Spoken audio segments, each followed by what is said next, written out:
Yeah.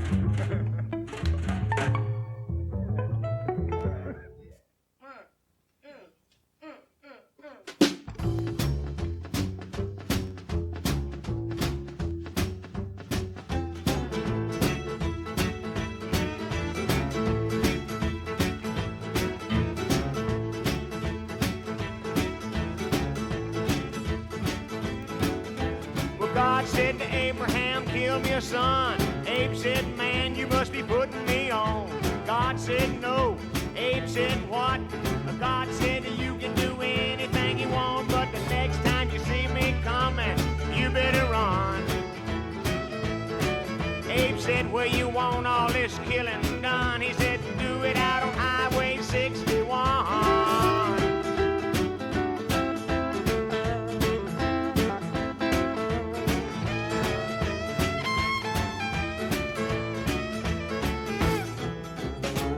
Georgia Sam had a bloody nose. The welfare department wouldn't give him no clothes.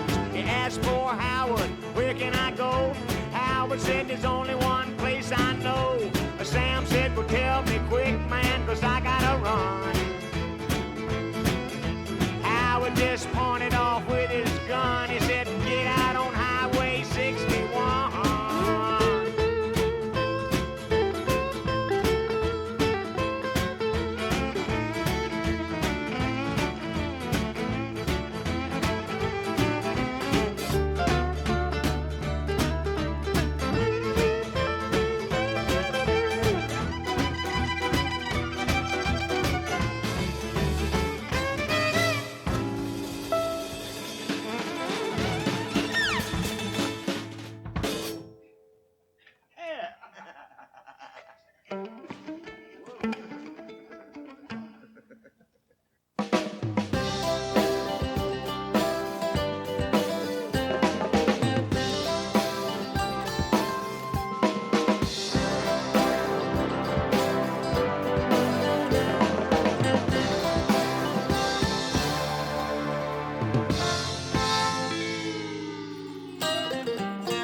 U.S. Highway 61 is a road that travels from the Canadian border to the Gulf of Mexico. Our drive, though, will focus on 61's most famous stretch, which lies between Memphis and New Orleans. Highway 61 is a road that I know very well. I grew up in a little town just off 61 called Marble, Arkansas. Actually, we live in a tiny community known as Turkey Scratch. I got my start in the music business playing 4-H shows with my sister, but before long, I headed north up 61 to seek my fame and fortune. After spending some time in Toronto, I met some musicians from Canada, and the next thing you know, the road became our home, and we changed our name to the band. The road for me has taken many turns, but there's one stretch of it that always makes me feel at home. If you take this trip down Highway 61, your experiences are going to be unique and different from everybody else's. That's how 61 is. But the trick to getting the most out of this great drive is to take your time. Let yourself be inspired by the sights and sounds, the language, the taste of the food, the stories, and maybe most important of all, the blue notes of the music. Many malls and fast food restaurants don't line the streets along 61. It's a part of America that's fast disappearing. It's an experience we may not be able to have someday. My wife Joanne and I were driving up Highway 61 this past Christmas Eve at twilight, and the Christmas Eve sunset to the west of that venerable old highway was something out of the Old Testament. And these little towns, we stopped off 3 or 4 of these little towns to do last-minute Christmas shopping. And it was something right out of a Hollywood film of the 1930s with the land all around you and the Delta sunset, Christmas carols from the churches, cheap tinsel on Main Street. I felt as if I were Frank Capra.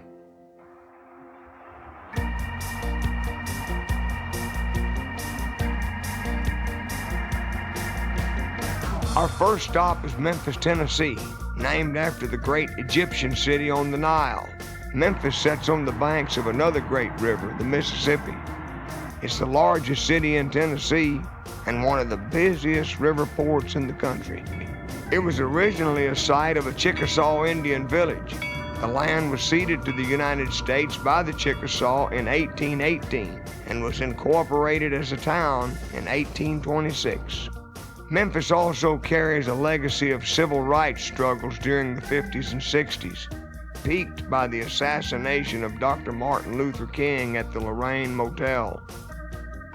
Today, Memphis takes pride in its diversity.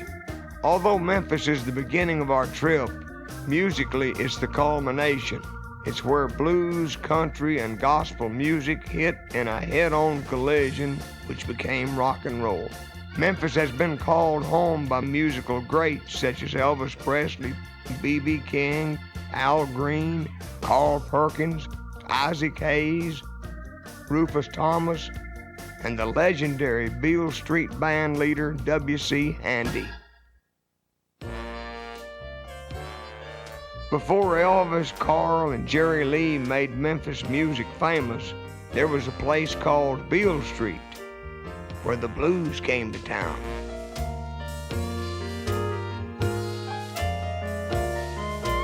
Blues music, which originally had a country feel to it, took on a completely different sound once it hit Beale Street. Maybe it was the lights, maybe it was the women, maybe it was the prohibited liquor, but whatever it was, the joint was jumping. The names of Beale Street regulars are legendary. Many have passed on now. But bluesman James Cotton is still around, and you'll find him still playing Beale Street. 61 was the road, you know. If you was coming to Memphis, it wasn't no other way to come. You had to come 61. Saturday evening, you get paid, you want to shake a little bit of blues, you come to Memphis, you know. That's a big town. Big town, come to the city. What about some of the musicians, everybody you've met coming up and down 61? The Renegade Mouth, Rufus Thomas, Roscoe Gordon, Eddie Cleanhead Benson, B.B. King. I met them all right here. This is the place, right here. Let's get together and let it all hang out. Let's do it. There were some good little regular places around where you could kind of be the house band for a little bit, try some songs out on the crowd, stuff like that. So there's a lot of places we played out in the country called juke houses. Yeah. Somebody's house, they take down a couple of beds and some on outdoors and move stuff around. And you get in and have a ball that night. House dance, a juke house. Yeah, yard parties. Corn, whiskey, and homebrew.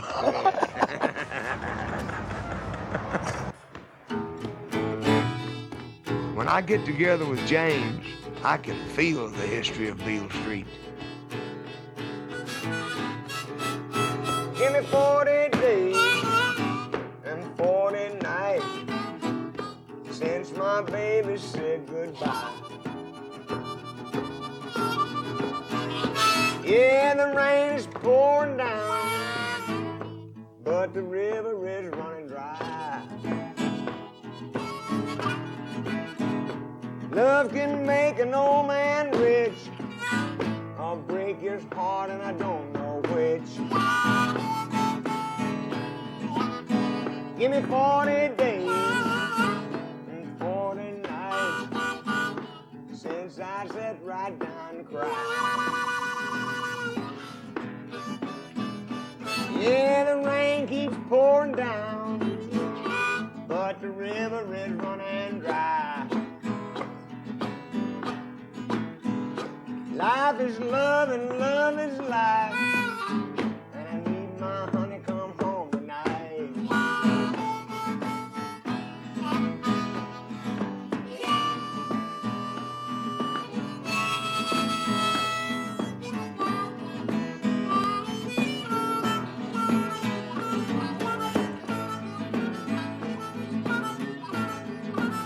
When you visit Beale Street, you're gonna feel it too. Before you head out of Memphis, you might want to stop by and pick up a delicious Glory Hallelujah pie, baked fresh by Memphis's own Pie Lady. She's another example of the heart and soul of the people of this area. In 1987, my daughter, Eugenia Binkins, she and her friend Mark Jones, they were in Glenview Park, and they were robbed, forced out of the car at gunpoint, and they both were shot in the head. Gina survived the gunshot, and the doctors had given her very little chance for recovery. She went through comas and seizures. Her body was in the infantile state for 4 months, and through prayer, she came out of it. I wanted my daughter to get up and walk, and I believed that she would. The state of Tennessee said that Gina wasn't rehabable, so therefore they wouldn't pay for the rehab. And I had some apples at home, faced with a lot of bills, so I said I was going to do my own fundraiser and bake my daughter back to health. So I started going around to door-to-door neighbors selling my pies. And the pies were $10, and nobody had ever heard in Memphis anybody selling a pie for $10. Okay. All right, sir, would you step over here, please? Finally, a lady, she bought the first pie. It kind of broke the ice, and in a matter of time, all the pies were sold. Miraculously, I sold $5,000 worth of pies in 1 week. Gina passed away in 1994, my daughter, and after 6.5 years of struggling for her life. And it was like she was saying to me, Mom, I'm out of here, I've opened up doors for you, and she left in peace. So I sent her my love. Coming down 61, you'll follow the Mississippi River. I've respected it like you would your father. It's the longest, the one that drains the continent, the one that Huck and Jim went down, the one the music came up, the one T.S. Eliot called the slow brown god. If you take a riverboat ride on the Mississippi, you might feel like Mark Twain. When you cross the state line into Mississippi, once you've cleared the big grove of trees, one of the first things you'll notice is this ledge that follows you down the road. That's the levee. The levees were a place of refuge when the floods did come, like the Great Flood of 1927. There were people living on the levee all the way from Memphis to Vicksburg. A flood is a fearsome thing. You hear about tornadoes and hurricanes and God knows what all, but a flood has a solidity to its destruction. That water comes at you and it gets everything in its way. And people live with that here. The levees along the Mississippi are quite a feat of engineering. They were built by the government WPA camps during the 30s. When they were finished, the Corps of Engineers would boast, the Mississippi River is a tame and responsible member of American society. But the camps themselves were anything but tame. There were plenty of good people who packed the dirt and Bermuda grass of the levees, but the camps attracted a lot of rough customers too. Drifters who preyed upon the innocent. And folks around here will tell you that as many men died of murder in the camps as did those who died from the work. My mom and dad and my older sister Modena was a baby, and they lived in a farmhouse not too far from the levee where the people were working. One night they were having supper and they heard a rattling at the door. They heard a rattling at the window. They knew there was somebody out there. A rattle at the back door. They knew there were a lot of people out there. Nothing to do, but my dad made a big show out of turning the lamp up brighter and saying in a loud voice to my mother, "Get Modena, we're getting out of here." Makes a big show out of taking up his shotgun, loading it up, getting behind my mom. Mom picks up the baby, picks up the lamp. They walk out the door. Nobody bothers them. They know they got to keep walking, and there's nothing to look back for. The food on the table was what it was all about.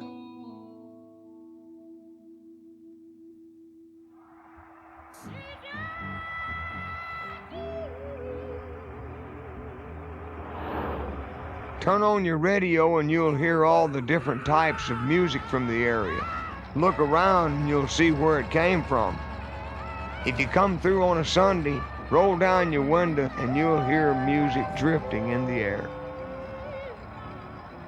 If you like what you hear, stop in for a service. You'll be welcome. It's like the line in the song Walking in Memphis when the lady asks, "Child, are you a Christian?" And he says, "Ma'am, I am tonight."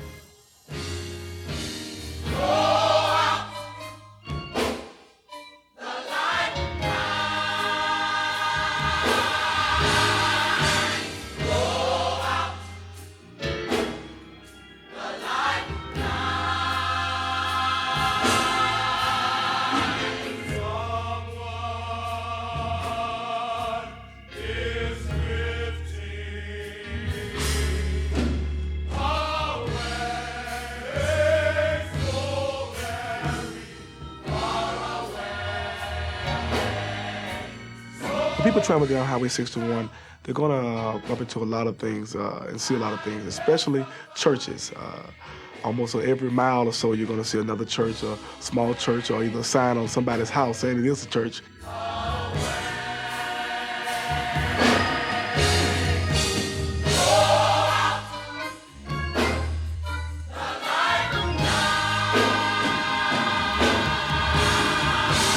You're going to be able to see some of the struggles and some of the pain that were left from the past, from the Civil War, even up to the death of Dr. King, and be able to realize that religion and music has been the common denominator that has brought us together to unite and release our frustrations, to release our tension, to tear down the racial barriers, to tear down the barriers involving poverty and education, and bring us together and let us be able to share what we call Thanksgiving unto our Maker and Creator, and sing songs that we all can relate to, songs that talk and speak to our inner man, and that will sometimes even heal the wounds that have been left through the scars and the pain of the past.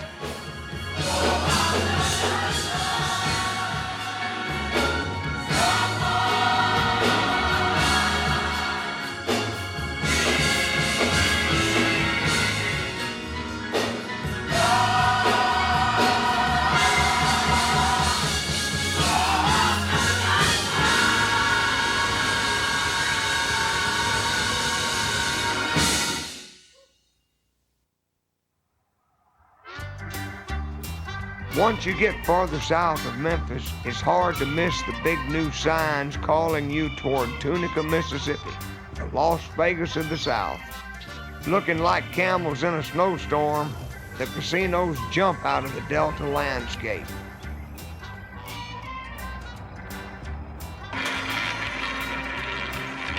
Casino gambling came to this part of the country on a legal technicality that says it's okay as long as it's on the water, hearkening back to the old riverboat gambling days.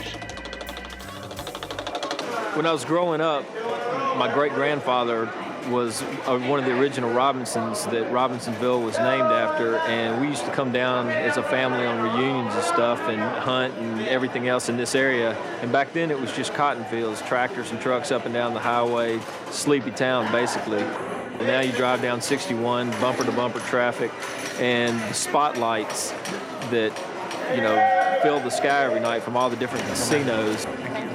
The people that live here have to be in some kind of a culture shock as to what's happened with the casinos. Coming out. Right, all right. 10, easy way, 10. Mark it up, 10. We're looking at about 150 million the first 10 months we were here. Unbelievable. Hallelujah. And we had, every day was New Year's Eve. That's every right. day. People just waiting in line. They stood out in that cold, and do anything. Would pay $100 to get the front line. That's right. This was probably the poorest district in the United States. Unemployment was high. Now we've got, there's no unemployment if you want to work. and plenty of jobs and plenty of money down there, plenty of work. Shake, rattle, and roll, you betcha. Before getting back on the road, you might want to get a bite to eat at the Hollywood Cafe. Lots of musicians and writers have stopped by the Hollywood over time. A lot of Grammy Award-winning songs have been written at the Hollywood Cafe. Catfish, hush puppies, frog's leg, fried pickles. It may not be the most dietetically correct menu in the world, but it'll make your mouth water.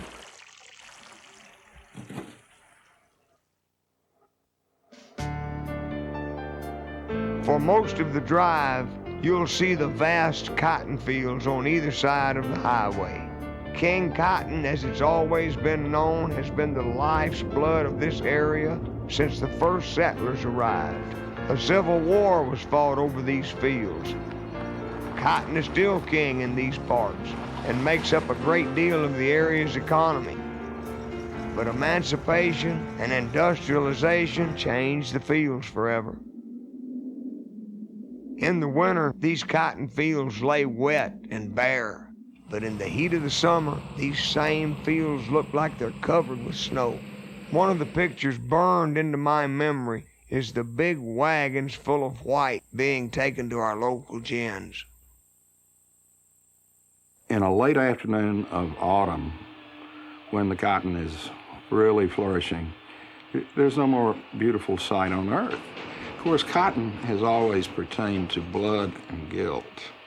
The ancient Egyptians did not know Highway 61, but they raised cotton. And cotton was probably blood and guilt for the ancient Egyptians too. But cotton is as old as hieroglyphics. It's something that I remember from my boyhood, and it still strikes me in my heart. That incredible delta vista of Highway 61 when the cotton is coming out. As Faulkner said, man high in the very cracks of the sidewalk. That's Highway 61.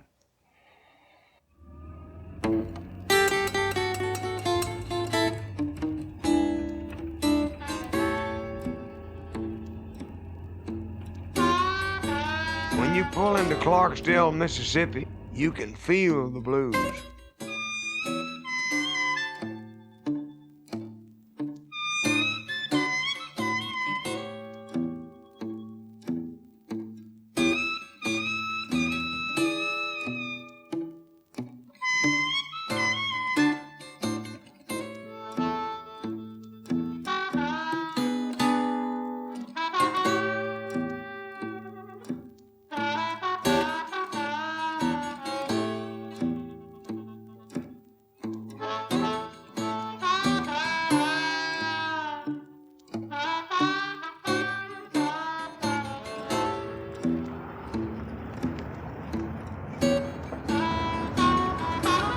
Well, here we are at the crossroads. This is where Highway 61 crosses Highway 49. You have to make a decision here of which way to go.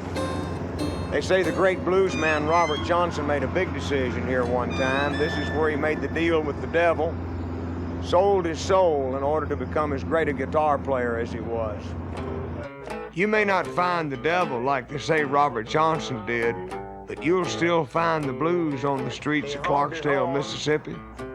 She began to talk. And we may be going to jail. She said, take me, Daddy. Riding around the block. I'm just going down to the beauty shop. Getting my hair softened on. Start me talking. I'll tell them everything that I know.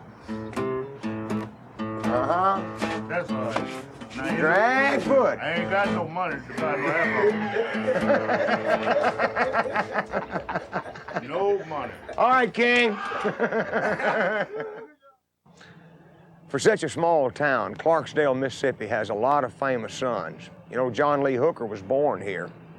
W.C. Handy, Ike Turner, Sam Cooke, Muddy Waters, they all lived here for a time. Down on Sunflower Avenue, Miss Hill runs the Riverside Hotel. That's where most of the blues musicians have lived over the years.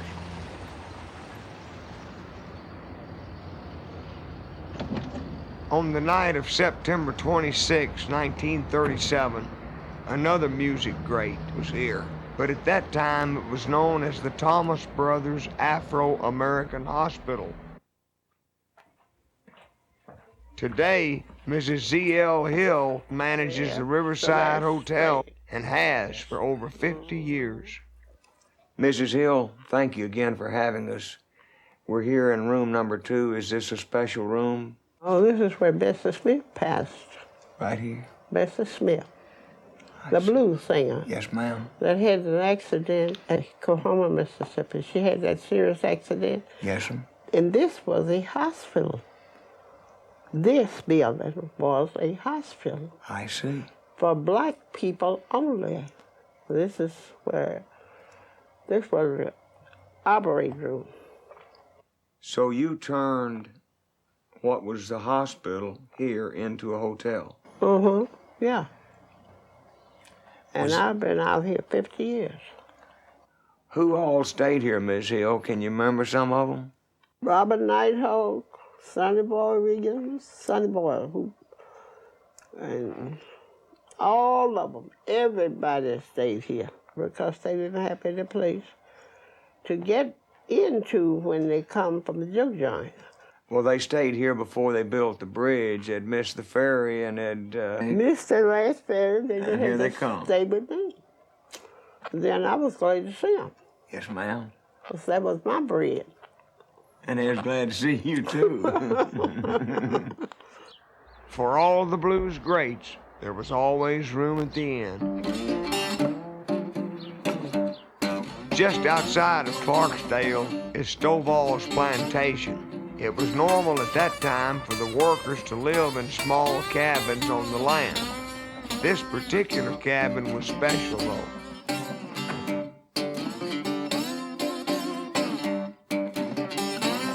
This was the childhood home of McKinley Morganfield, better known as the blues legend Muddy Waters. Muddy lived here from ages 3 to 23. It was known all around to be the place to hang out if you wanted to shake it down and listen to Muddy play the blues.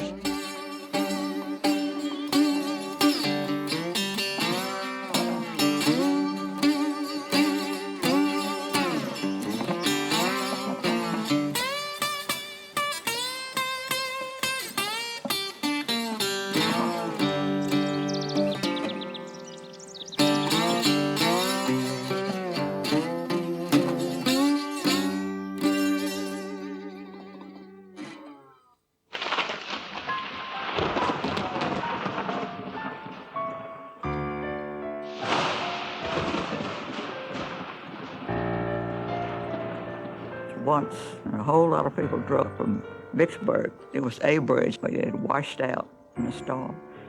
Nobody knew it. They, one after the other, just went right into the river. Big Black of the Yazoo. And a number of people drowned. There was one poor man who was able to get out of his car and go up, and he tried to warn everybody, but they thought that was just a drunk on the road. You know, he was all disheveled, and he had to watch car after car go into the bayou. And I always think of that road and that connection because it was so treacherous.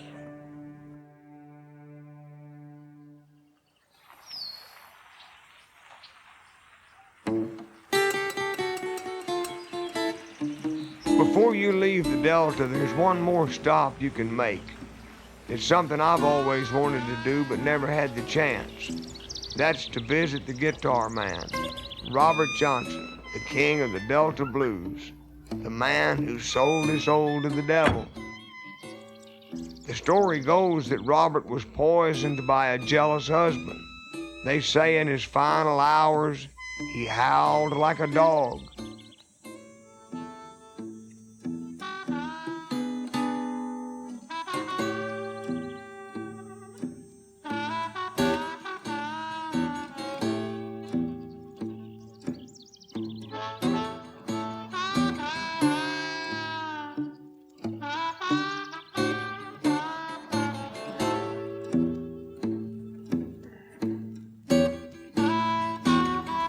Robert Johnson, to my mind, is the greatest male blues singer that ever sang.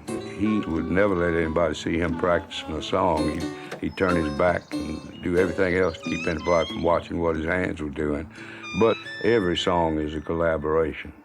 Nobody ever wrote a song out of nothing. They always built it on something that they had heard before, and they bring in lines from other songs into that song. And it gives it a vibrancy. And when you recognize a line, you're very happy to hear it brought in. It's a strange sort of thing. It was a true collaboration. The only thing I know to compare it to is Elizabethan days, when all those great English poets were writing for the stage in blank verse. They had something of the same feeling that I think these fellows had for each other.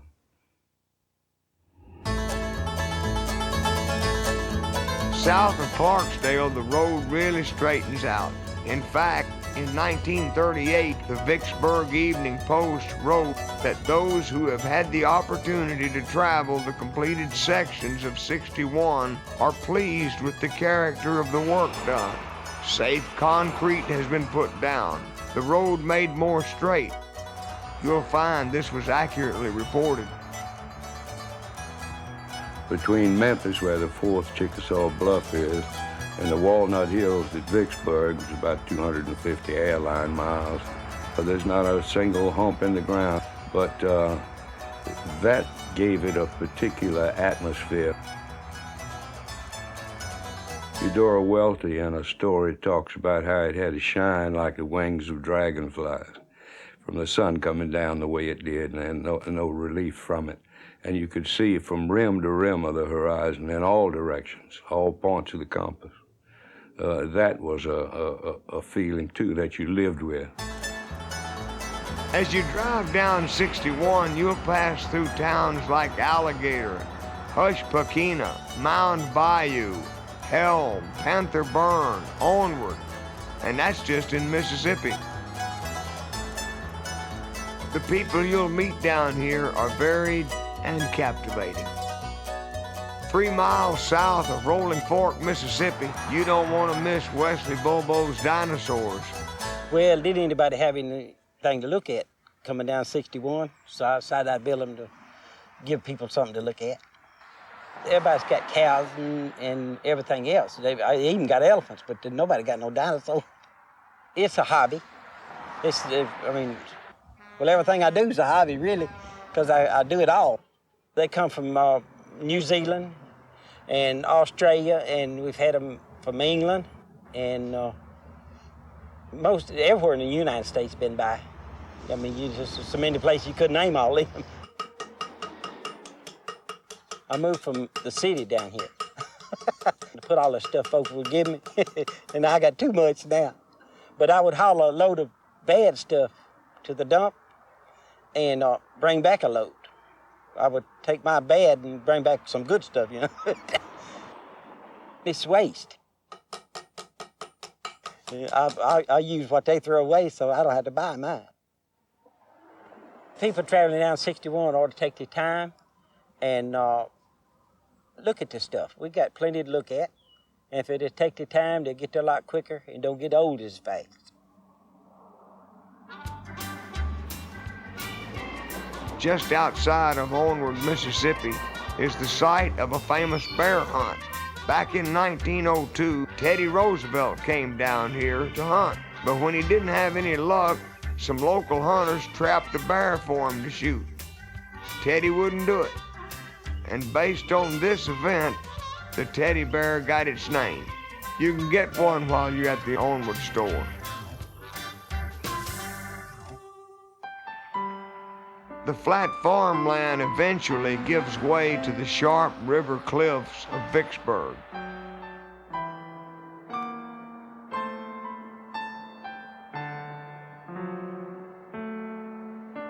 Before the Civil War, Vicksburg was a prospering and cosmopolitan river port. Fine homes lined the hillsides with beautiful views of the river. But it was the war for which Vicksburg is remembered. The Union generals knew that the natural fortress was the key to the Mississippi River. They threw everything they had at her.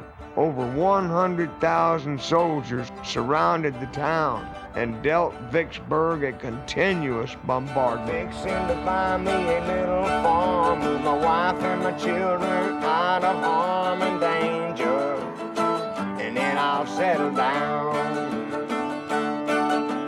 Hell, I ain't even wearing a gun, and I hadn't done that in so damn long. It feels good, boys, yeah, to have you around.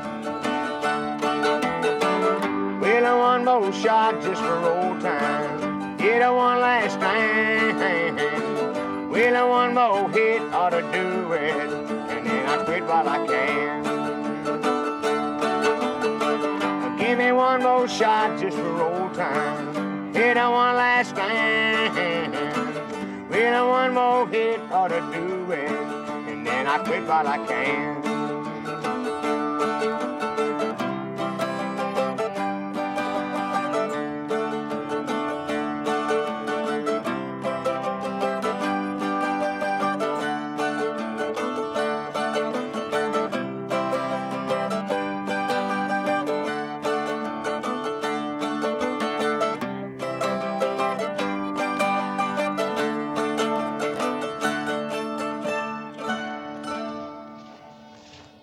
The bloody siege lasted 49 days and was one of the worst moments of the war. This area, before the Civil War, was per capita the richest in the United States. All of it, of course, undergirded by slavery. Not far from 61, around Port Gibson, where Grant and Sherman landed 40,000 men in 1863, attendant to the eventual siege of Vicksburg. It was the closest thing we had to the Normandy beachhead in that war.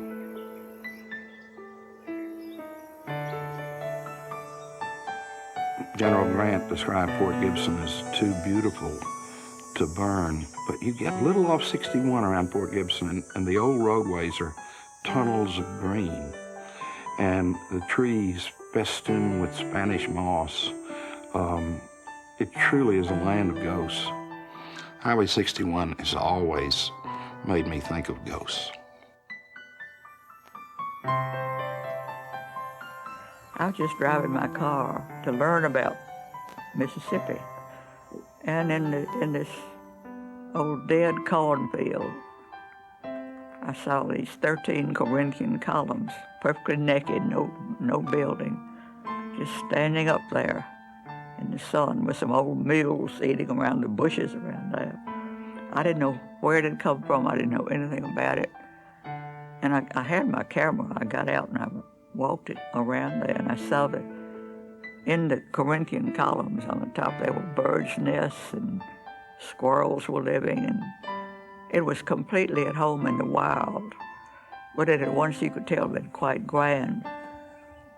It was called Windsor, and Mark Twain used it as a marker on the Mississippi River when he was a pilot on the river, because it would be lit up at night. They had so many dances and parties there. And that, it gave me a wonderful feeling because it was a ghost, is what it was. I guess that was a sort of mark of the society that was going then. You know, it came and went pretty fast. And I like to think of Mark Twain coming by and seeing it lit up.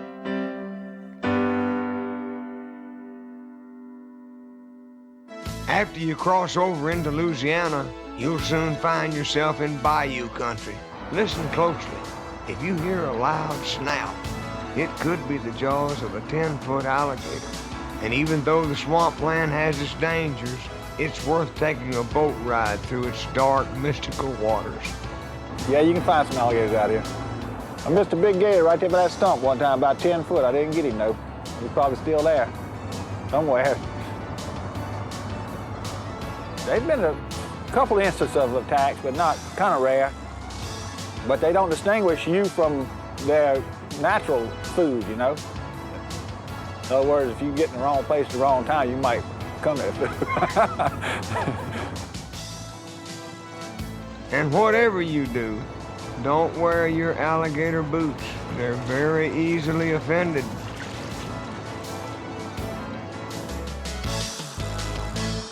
If you follow 61 all the way out, your final destination will be the Big Easy, New Orleans, the Queen of the South.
When most people visit New Orleans, the first place they head for is Bourbon Street. All your senses get an immediate workout.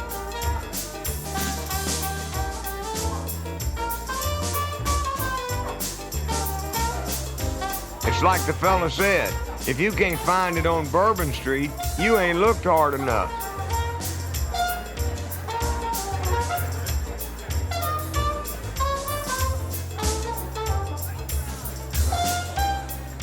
Bourbon Street is one of those places that gets late real early on a nightly basis. Leave on hell.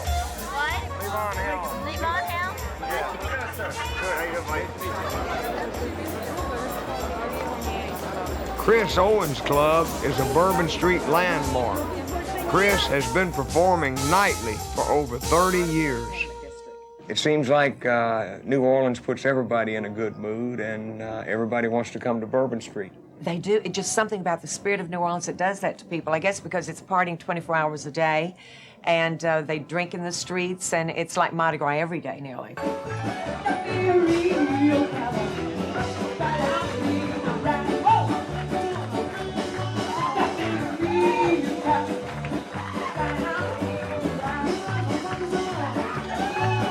I've never seen a street like Bourbon Street anywhere else. And when I travel, you know, people don't ask about anything but Bourbon Street. Tell me about Bourbon Street. Because it's a fun place to go, and it's gay and exciting. Now, to feel the spirit of Bourbon Street, just give it a little way.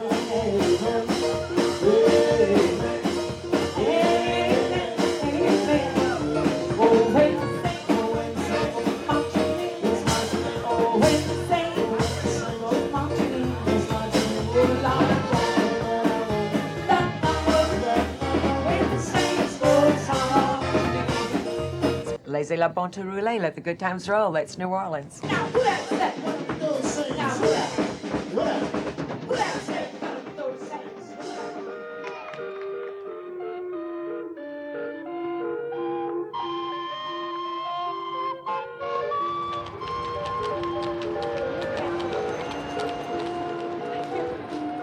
On a pretty day, Jackson Square comes alive with starving artists and street performers of all kinds.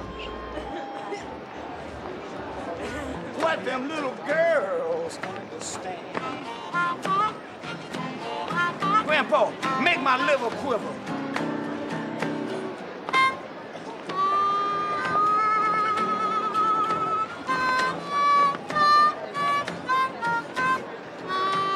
Oh, I feel so unnecessary.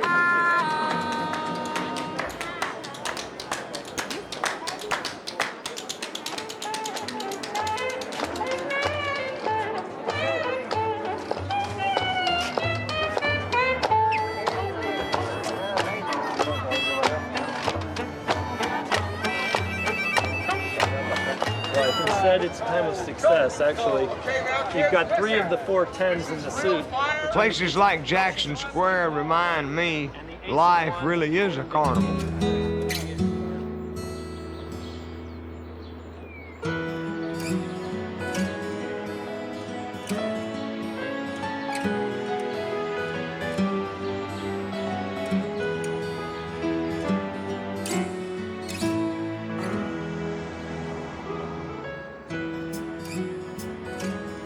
Driving through the Garden District, you will feel transported through time.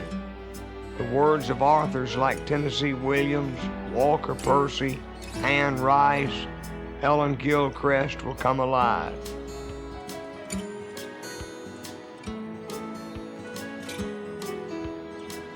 When Blanche Dubois first appears in A Streetcar Named Desire, she's likened to the beauty of the Garden District.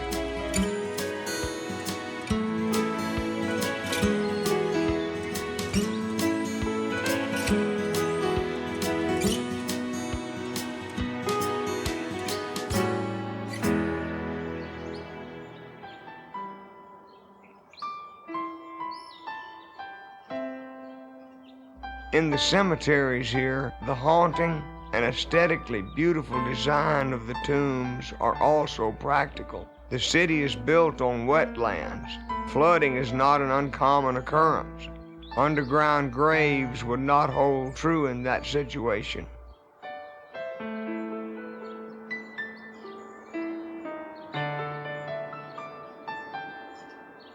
For those who could not afford to have an expensive crypt built, they could still be laid to rest in one of those chambers known as wall ovens.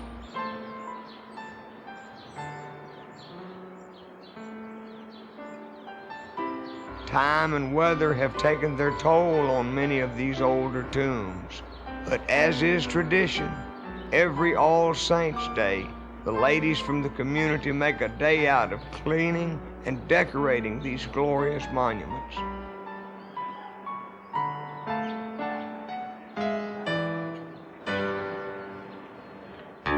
'61 has given us many treasured works of art over the years. In New Orleans, photographers such as Belloc and his famous Storyville Prostitutes, as well as Clarence Laughlin's Ghosts Along the Mississippi, have captured the essence of the area. Josephine Sacabo is one of many artists still being inspired today. Well, I've been living in France for about 8 years, and I wanted to come back to the States, but on the other hand, I wanted to be someplace that had a little bit of that same ambiance that I love so much in France. So I came to New Orleans with my husband, and we decided we would try it and see if we liked it, and that was 20 years ago.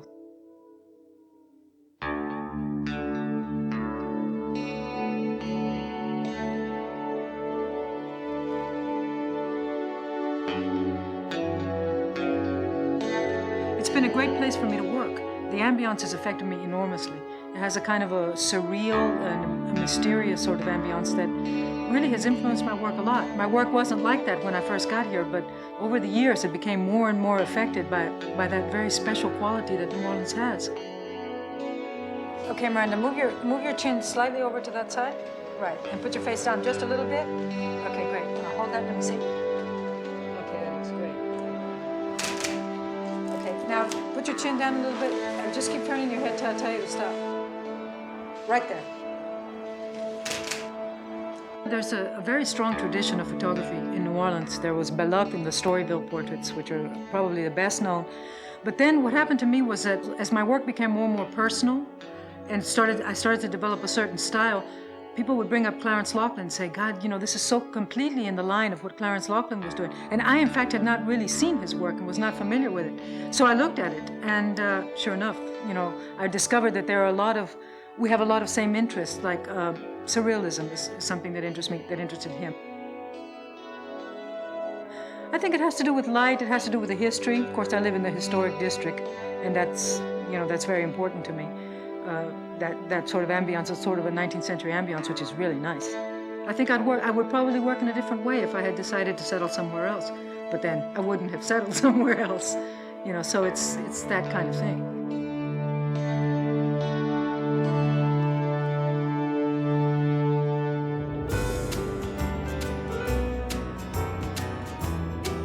Uptown, the music takes a soulful turn. There are a lot of spots to dance and play till the morning light. But at the Dewdrop Inn up on LaSalle Street, even though the famous club is now closed, the music will never stop. The Dewdrop began as a two-chair barber shop in the 30s. It gradually expanded into a bar, hotel, and restaurant. By 1945, it was New Orleans' swankiest club. For the next 20 years, it saw such greats as James Brown, Ray Charles, Little Richard, Otis Redding perform regularly. The Dewdrop has been passed down through Kenneth Jackson's family from generation to generation. Kenneth is the last of the family line and fears that the historical legacy could end with him. The Dewdrop basically was a family-run type business. It was a family of brothers and sisters that actually ran the place. My grandfather, Frank Panier, was the owner. He was the one that had the original idea of the Dewdrop. And when they came to New Orleans in 1934, he saw that blacks didn't have anywhere to go for live entertainment, especially a place that large. So they started doing shows, and it just got bigger and bigger and bigger. You know, it was just an environment where anybody could come, black, white. It didn't make a difference even during that time when segregation was in its heyday. It didn't make a difference. So there were a few incidences where the law had to more or less keep us in line, huh? Ever so often they would come in, they'd just roll up the paddy wagons and just haul off everybody. And what was the charge they would level against us? The arrest charge was racial mixing, you know, so you can imagine that. I don't think that's even on the books. I've never heard of it. Yeah. That's something else. I couldn't hardly believe it myself. They had to fight all of that, you know, to at least just put on a show and have a good time, you know. That's right. Yeah. Well, Mr. Jackson, hopefully, do you think we'll see some more great shows like that at the Dewdrop in the future? Basically, I'm going to go back and talk with all the people that came here during the time and find out exactly what it looked like. And I want to try to get that same feeling in the place. I want to take out a few walls around here, expand things, and just bring back the live entertainment. I'm sort of like the last of the Mohicans, so it's kind of like it's my responsibility. Mr. Jackson, save me a couple of tickets, will you please, sir? Oh, yeah. All right, Reserve seats. Thanks again for having us. You're welcome.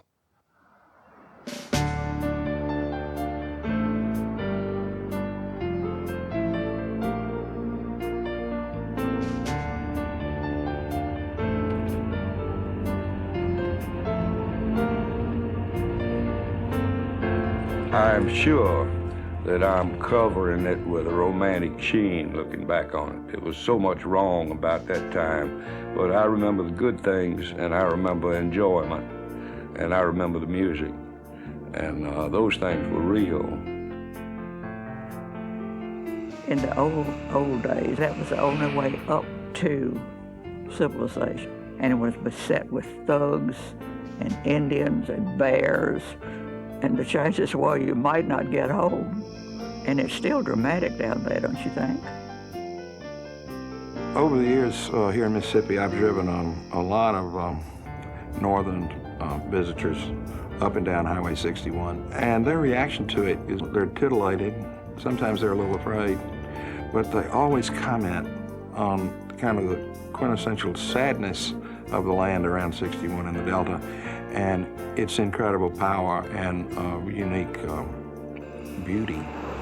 The Delta gives you such a sense of the very land itself, and the towns, Tunica, Clarksdale, Cleveland, Rolling Fork, seem to spring full-born from the very earth itself. Then you go to Natchez Under the Hill, which is right off Business 61, where Mark Twain said back in the 19th century, human life was very, very cheap. Now you've got good restaurants and boutiques. That's 61. It's eternal, but it's always changing. I'm sure glad I made this trip. It's brought back a lot of memories for me, both happy and sad. But above all, Old 61 still inspires me. She reminds me of how I got involved with music in the first place. And you know what? She'll inspire you too. So do yourself a favor. First chance you get, throw a couple of bags in the trunk of the car and get on down to Highway 61. you'll find it's truly one of the great drives of America.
Funding for this program was made possible by the Corporation for Public Broadcasting and by annual financial support from viewers like you.